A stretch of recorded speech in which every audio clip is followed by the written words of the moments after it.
Hello guys, हम लोग आ चुके हैं बैंक निफ्टी के 5 मिनट के टाइम फ्रेम के चार्ट पे। आज हम लोगों ने देखा बैंक निफ्टी ने डाउन साइड पे एक अच्छा मूवमेंट दिया। हम लोगों ने आज 2 ट्रेड्स प्लान की थी, 2 से 3 ट्रेड्स हम लोगों ने ली। एक डाउन साइड के मूव पे हम लोगों ने ट्रेड ली थी, जो कि कहीं कहीं इस कैंडल पे थी, इस कैंडल पे, क्योंकि क्लोजिंग को तोड़ा था, वो अपना लॉजिक था ट्रेड का। नीचे सपोर्ट जोन पे हम लोग निकल गए।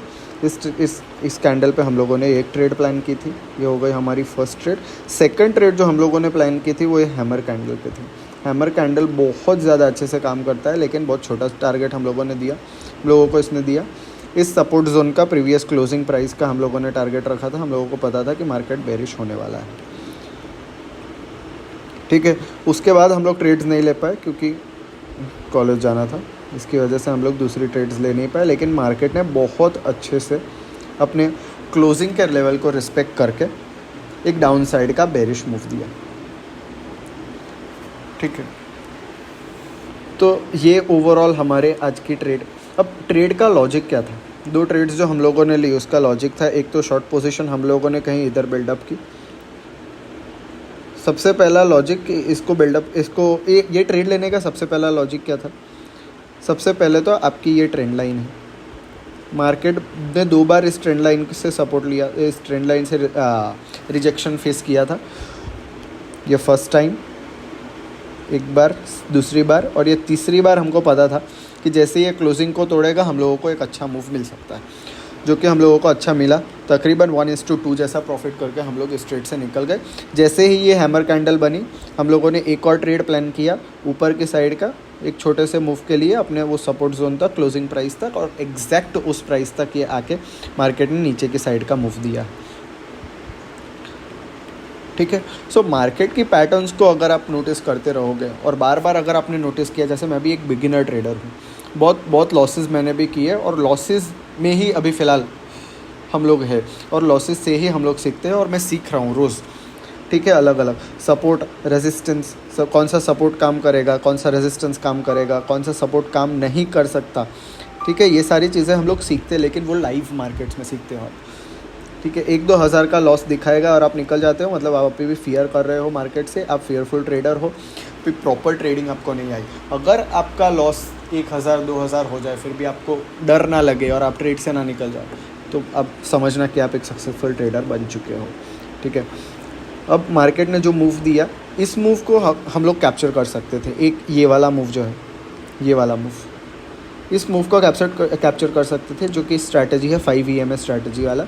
ऑफकोर्स मैं कॉलेज में था तो ये चीज़ मेरे हाथ लगी नहीं, लेकिन बहुत ही बढ़िया सा मूव, बहुत ही ज़्यादा अच्छे से इसने अपनी स्ट्रैटेजी को रिस्पेक्ट किया, अपने 5 EMA स्ट्रैटेजी को। तो 5 EMA स्ट्रैटेजी में क्या होता है कि आप लोगों की जो 5 EMA है उसको आप ओपन कर लो। 5 EMA इंडिकेटर्स में जाके आपको सिर्फ सर्च करना है 5 EMA, और उसका आप लगा लो। अब डाउन साइड के लिए आपको देखना है कि एक ऐसी कैंडल जो 5 EMA पे टच नहीं कर रही, दैट इज़ दिस कैंडल, जो कि 5 EMA पे टच नहीं कर रही, उसको जैसे ही दूसरी कैंडल तोड़ेगी आपको एंट्री ले लेनी है, और वो एंट्री से आपको लगाना है स्टॉप लॉस अपना, इस कैंडल के ऊपर का स्टॉप लॉस 1:3 का टारगेट।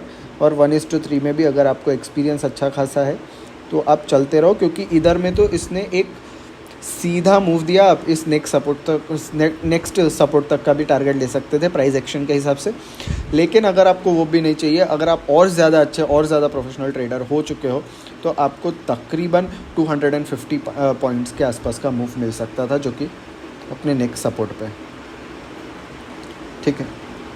तो ये थी 5 EMA स्ट्रैटेजी वाली ट्रेड, जो कि हम लोगों ने मिस की, अफसोस, लेकिन कोई बात नहीं, बहुत अच्छे से इसने रिस्पेक्ट किया अपने आप को।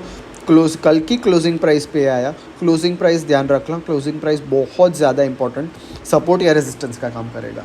तो इधर से एक बार सपोर्ट लेके गया, तोड़ा, अच्छा मूव दिया, वापस उसी पे आया, रेजिस्टेंस लिया, तोड़ा, अच्छा मूव दिया, वापस उसी पे आया, रेजिस्टेंस लिया, वापस आया, रेजिस्टेंस लिया। इस कैंडल पे आपको ध्यान आ जाना चाहिए।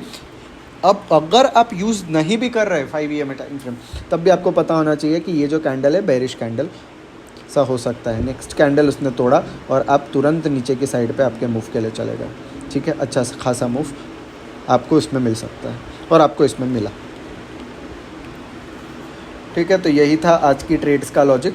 मैं अपना PNL लास्ट में डाल दूंगा, कुछ ज़्यादा बड़ा प्रॉफिट नहीं है, बट या बिगिनर हूँ तो ऐसे ही सीखोगे आप और ऐसे ही सीखते हो। कंटिन्यू करते रहना मार्केट में, don't give up and you will be a successful trader in the and. Thank you.